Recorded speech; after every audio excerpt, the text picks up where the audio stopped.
Abad ke-20 sempat dikenal seorang sosok perempuan yang dijuluki sebagai pembuat sabun Correggio. Terlepas dari julukannya sebagai pembuat sabun, realita dari kisahnya lebih kelam dan menyimpang dibandingkan pembuat sabun biasa. Diketahui bernama asli Leonarda Cianciulli, dia adalah seorang pembunuh berantai Italia yang memikat wanita ke rumahnya, membunuh mereka dan mengolah mayat mereka menjadi sabun dan kue. Hai bestie, welcome back to my channel. Tonton sampai habis ya, matur thank you. Leonarda lahir pada tanggal 18 April 1894 di selatan Montella, Italia. Leonarda memiliki kehidupan yang tragis sejak awal. Dia diketahui mencoba bunuh diri 2 kali pada masa remajanya. Ketika dia menikah dengan petugas pendaftaran penduduk bernama Rafael Pansardi pada tahun 1917, Leonarda mengklaim ibunya mengutuknya karena ibunya itu tidak menyetujui pernikahan mereka. Pada tahun 1927, Leonarda dipenjara karena penipuan. Setelah dibebaskan, dia dan keluarganya pindah dari Potenza ke Lakedonia, tidak jauh dari rumah masa kecilnya. Pada tanggal 23 Juli 1930, gempa Irpinia melanda tempat tinggalnya. Gempa tersebut kemudian akan dikategorikan sebagai salah satu gempa bumi paling merusak dalam sejarah Italia. Leonarda adalah salah satu dari ribuan orang yang kehilangan rumah dalam bencana tersebut. Sebelum memasuki profesi sebagai pembunuh, Leonarda terkenal sebagai seorang ibu Italia biasa yang ingin menjaga putranya tetap aman selama Perang Dunia Kedua. Ceritanya dimulai pada awal abad ke-20, di mana dia menjalani kehidupan sehari-hari dan berkeluarga sebagai perempuan biasa juga. Setelah menikah, dia diketahui hamil sebanyak 17 kali. Sayangnya, tidak semua kehamilannya itu berjalan mulus. Faktanya dari 17 kali itu, 3 diantaranya berakhir dengan keguguran. Namun Leonarda tidak menyerah, berharap memiliki anak dan membesarkannya. Dia hamil lagi dan lagi. Bahkan ketika anak-anaknya dilahirkan, 10 kali dia mengalami kehilangan anak pada masa kecil mereka. Itulah yang membuat menjadi seorang ibu yang penuh perlindungan terhadap anak-anaknya yang masih hidup.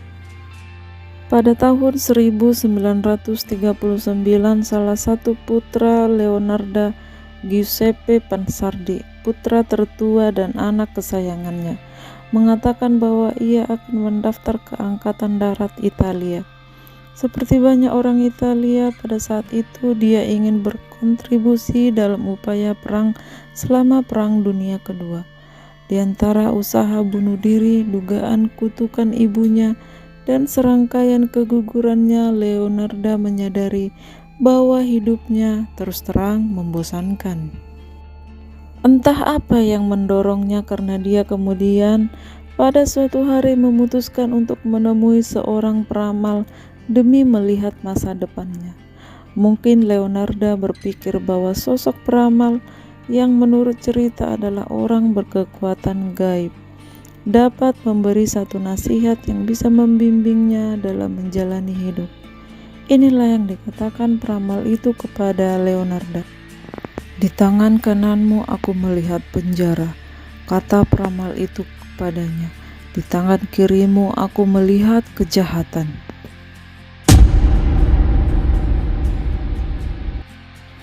Leonarda adalah perempuan yang tidak berhasil. Dia dirundung oleh depresi dan segala hal yang dilakukan seakan-akan tidak dapat membuatnya merasa lebih baik. Saat peramal mengungkapkan ramalannya kepada Leonarda, dia menafsirkan ramalan itu sebagai pengorbanan manusia. Saat ini dipahami dengan baik bahwa seorang wanita dapat menderita depresi dan kecemasan setelah hanya satu kali keguguran, jika dibandingkan dengan Leonarda yang mengalami 3 kali. Kesedihannya pasti tidak dapat dibayangkan, bukan? Ditambah lagi kematian 10 anaknya di usia muda pasti menambah beban mental Leonarda. Jika Leonarda masih hidup hari ini, kemungkinan besar dia akan didiagnosis dengan depresi klinis, dikirim untuk menjalani terapi kemudian pengobatan. Bukankah begitu? Namun pada tahun 1930, ketika tinggal di provinsi kecil yang terletak di pegunungan Matese dan Pisentini di Italia Selatan, Leonarda lebih mempercayai tahayul daripada ilmu medis. Dia percaya bahwa ada semacam kekuatan di luar logika yang tengah menghukumnya. Dia percaya bahwa kepergian anaknya ke medan perang dunia kedua adalah hukuman mati. Dia meyakinkan bahwa anaknya pasti mati, mengingat perang dunia kedua sejak dulu selalu menimbulkan korban yang luar biasa. Leonarda berpikir jika dia mengorbankan nyawa orang lain sebagai ganti nyawa anaknya di medan perang, anaknya pasti akan pulang dengan selamat saat perang berakhir.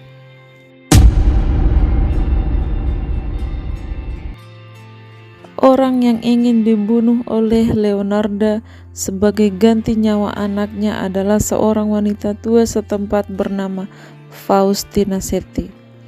Pada saat itu di tahun 1939, Leonarda mengundang Setti ke rumahnya dengan alasan ingin memperkenalkannya dengan seorang pria yang kemungkinan bisa menjadi suami bagi Faustina Setti.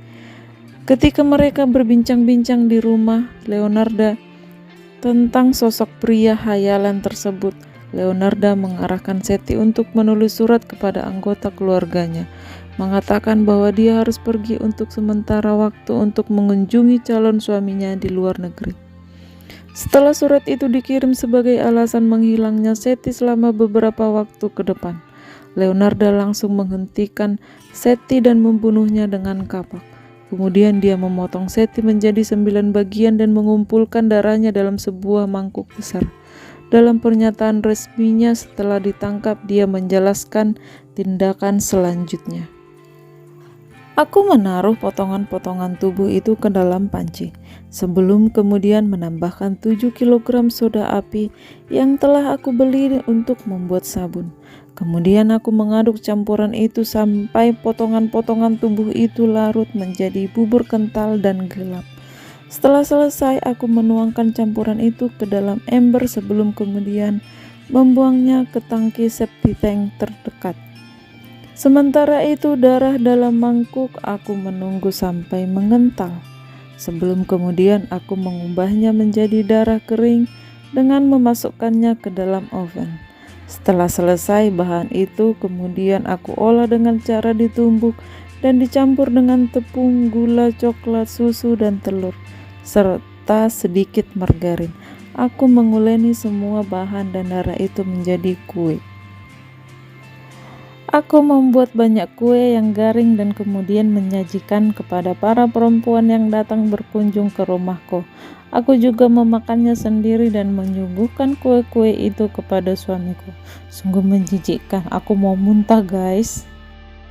Setelah pembunuhan itu, Leonarda dilaporkan mengambil tabungan hidup Setti sebesar 30.000 lira Italia, sekitar 5 juta rupiah, yang telah ia terima sebagai pembayaran untuk pencarian pasangan hidup Setti dengan seorang suami. Baiklah, jika tujuan Leonarda membunuh adalah sebagai pemindah nyawa anaknya di medan perang, seharusnya satu pembunuhan saja cukup, bukan? Namun nampaknya setelah pembunuhan Setti, Leonarda merasa itu tidak memadai. Dengan motivasi yang semakin diragukan, dia justru membunuh lagi.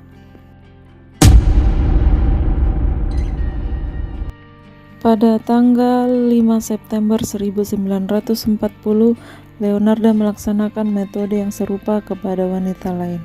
Kali ini adalah seorang perempuan bernama Clementina Soavi. Seperti Setti, Leonarda meyakinkan Sophie bahwa dia memiliki kenalan di luar negeri yang ingin merekrut seorang guru di sebuah sekolah bergengsi. Sama seperti sebelumnya, Leonardo membuat Sophie menulis surat kepada teman-temannya yang meyakinkan mereka bahwa Sophie harus melakukan perjalanan ke luar negeri untuk sementara waktu. Setelah surat tersebut terkirim, metode pembunuhan Leonardo kembali diulang. Membunuhnya dengan kapak, memanggangnya menjadi kue, dan mencuri uangnya. Mungkin Leonardo kecanduan dengan uang yang mudah didapatkan, atau mungkin dia secara naluri adalah seorang psikopat yang kecanduan akan sensasi membunuh. Tidak ada yang tahu apa yang ada di pikiran perempuan itu saat dia melakukan tindakannya. Bahkan pembunuhan ketiganya membuat kasusnya menjadi semakin aneh.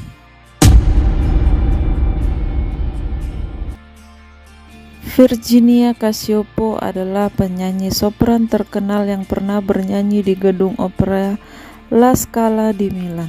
Dalam suatu kebetulan yang beruntung yang menyatukan mereka, Leonardo menjanjikan Cacioppo kesempatan untuk bekerja dengan seorang impresario di Florence.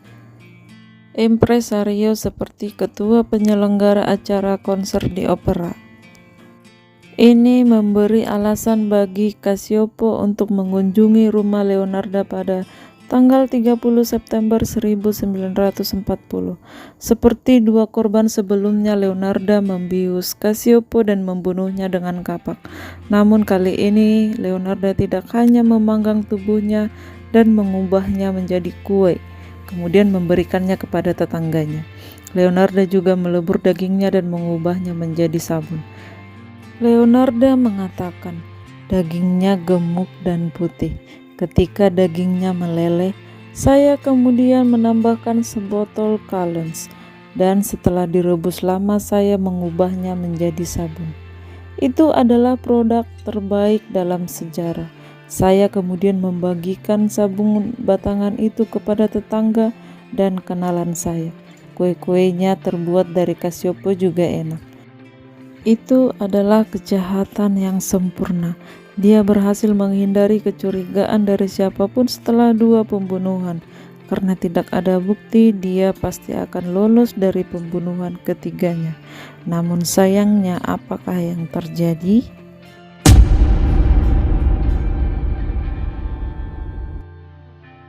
Tidak seperti dua korban pertamanya yang memiliki sedikit kerabat yang prihatin. Cacioppo memiliki saudara ipar yang sangat cemas. Dia sama sekali tidak percaya atas surat-surat Cacioppo yang merinci kepergiannya yang sangat tiba-tiba.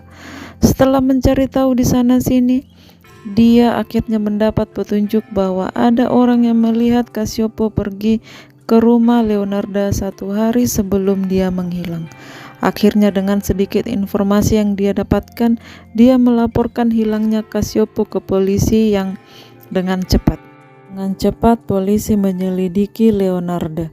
Ketika dihadapkan dan ditanya oleh polisi, Leonardo membela diri, mengatakan bahwa setiap tuduhan yang diajukan oleh polisi dan saudara ipar Cacioppo sepenuhnya salah.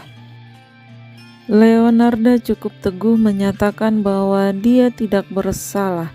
Namun saudara ipar Cacioppo sangat yakin bahwa Leonardo pasti mengetahui alasan menghilangnya Cacioppo. Hingga akhirnya polisi mengancam bahwa mereka akan menghubungi militer dan menghukum anak Leonardo yang bernama Giuseppe atas nama ibunya jika Leonardo tidak mau mengakui apa yang terjadi. Hal itu meruntuhkan seluruh kedok Leonardo. Dia tidak ingin anaknya menanggung hal-hal yang tidak dia ketahui. Pada akhirnya dia pun mengaku semuanya.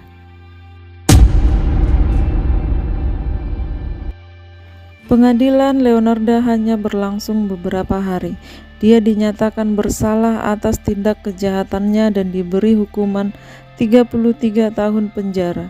30 tahun di penjara dan 3 tahun di rumah sakit. Secara aneh, hal itu mengonfirmasi prediksi dari peramal yang melihat garis tangannya beberapa tahun yang lalu tentang penjara dan kejahatan. Pada 15 Oktober 1970, Leonardo meninggal karena pendarahan otak. Saat itu dia masih berada di rumah sakit jiwa. Dia berusia 79 tahun. Hari ini alat pembunuhannya seperti wajan dan peralatan masak dipamerkan di Museum Kriminologi di Roma, di mana pengunjung museum dapat melihat koleksi kapaknya dan melihat ke dalam panci yang dia gunakan untuk merebus manusia. Ih, mengerikan sekali bukan? Sekian pembahasan kita kali ini. Jika suka video aku, jangan lupa subscribe, like, dan komen ya besti-besti untuk mendukung channel ini. Matur thank you, bye-bye.